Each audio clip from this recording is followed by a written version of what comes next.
Salut à tous, bienvenue sur la chaîne. Aujourd'hui, on va parler de la publicité en ligne et de la création de contenu en ligne. Si vous avez une page Facebook, ou bien un compte Instagram, ou bien un compte LinkedIn que vous voulez quand même alimenter avec de la contenu, on va voir un peu quelles règles il faut respecter pour pouvoir écrire un texte qui peut vendre. Parce que si vous avez une page, c'est parce que forcément vous avez quelque chose à vendre, soit un produit, soit un service. Et pour cela, il faut créer de la contenu pour pouvoir attirer une audience qualifiée, pour pouvoir après leur vendre ce que vous allez vendre. Donc on va voir un peu comment il faut procéder pour pouvoir créer de la contenu qui peut vendre. Et c'est jusqu'à la fin.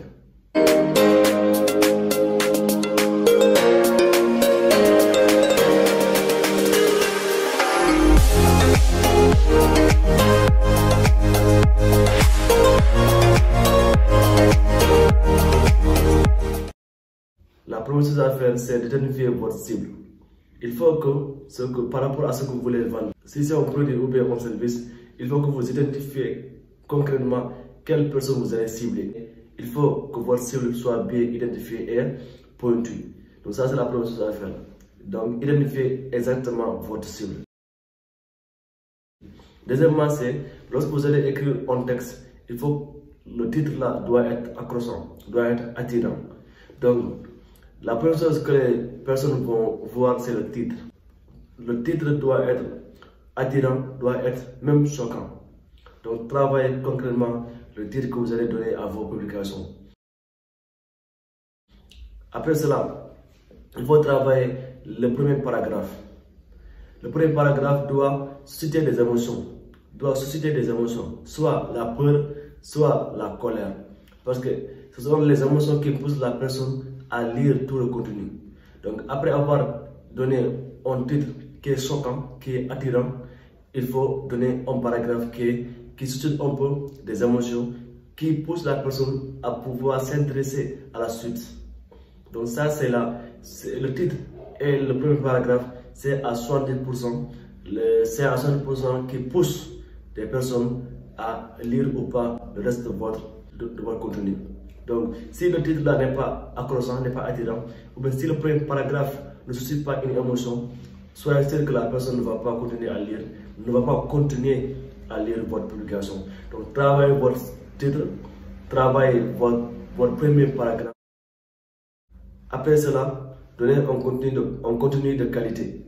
Donc, après que la personne va lire, va être attirée par le titre, et va commencer à lire votre texte, il faut que le contenu soit contenu de qualité. Il faut que la personne puisse apprendre quelque chose de nouveau. Mais si vous donnez quelque chose que la personne peut retrouver sur Google, ou bien sur d'autres pages, sur d'autres sites, ce n'est pas intéressant. Donc, il faut que vous apportez une valeur ajoutée à la personne qui va lire votre contenu. Ça, c'est très important. Parce que si le contenu n'est pas de qualité, la personne va passer. Donc, il faut certes un titre attirant, un paragraphe qui suscite des émotions, mais surtout aussi un contenu qui est de qualité, qui apporte quelque chose de nouveau, apporte quelque chose que la personne ne connaît peut-être pas. Après cela, maintenant, il faut toujours mettre un lien ou bien pousser des gens à agir. Donc, soit mettez un lien vers un formulaire ou bien mettez des numéros de téléphone. En quoi, mettez une action pour vous permettre soit de récupérer des informations, soit quand même de connaître exactement ce que si les gens sont engagés par rapport à ce que vous allez faire ou pas. Donc il faut toujours mettre un lien ou bien des numéros de téléphone à la fin de votre publication. Donc pour résumer un peu, d'abord il faut bien cibler vos cibles, des personnes que vous voulez quand même avoir dans votre audience. Donc la cible est très importante.